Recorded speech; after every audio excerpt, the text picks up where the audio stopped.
lagi kepada kepribadian anak tersebut. Apakah dia mau positif atau mau menjadi orang yang negatif, ya.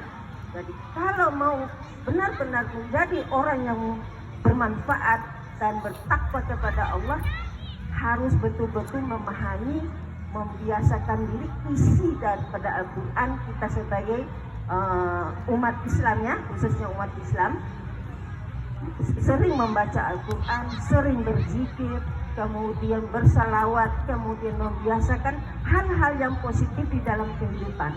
Memulai dengan hal yang sederhana, dengan membaca Bismillahirrahmanirrahim ketika mulai makan, kemudian mengerjakan sholat tepat, kemudian mengikuti pengajian, dan banyak hal-hal yang positif yang bisa mengantisipasi bagaimana menurunnya moral para wanita ini, ya.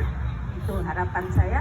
Pengawalan secara ketat melalui pengawalan pribadi masing-masing, ya.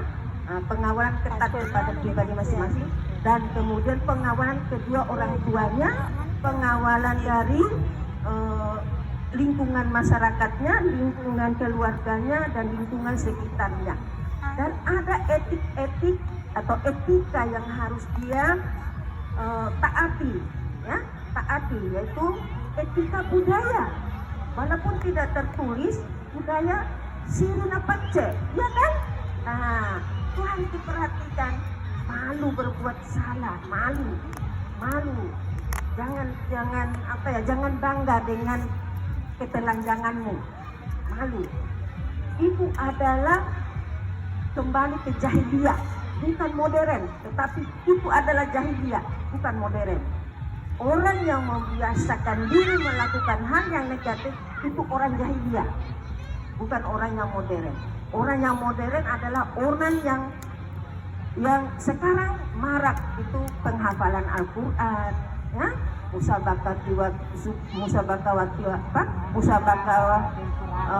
Quran, kemudian membiasakan melomba-lombakan itu membaca Al-Quran di televisi. Itu adalah yang modern, ya? Yang saya anggap itu telanjang, kemudian memamerkan body-bodinya, dibilang cantik padahal tidak cantik, itu seperti binatang, ya. Saya pernah, mohon maaf bukan bangga, tapi saya menceritakan pengalaman. Saya pernah hidup di Amerika, pernah sekolah di Amerika, saya pernah sekolah di Australia. Jadi mereka itu tidak paham agama, tetapi kenapa orang Indonesia mencontohnya? Nah, itulah kesalahan, ya. Mereka itu tidak tahu agama, makanya mereka telanjang. Tidak ada aturan-aturan yang melarang bahwa mereka harus pakai begini, tidak ada.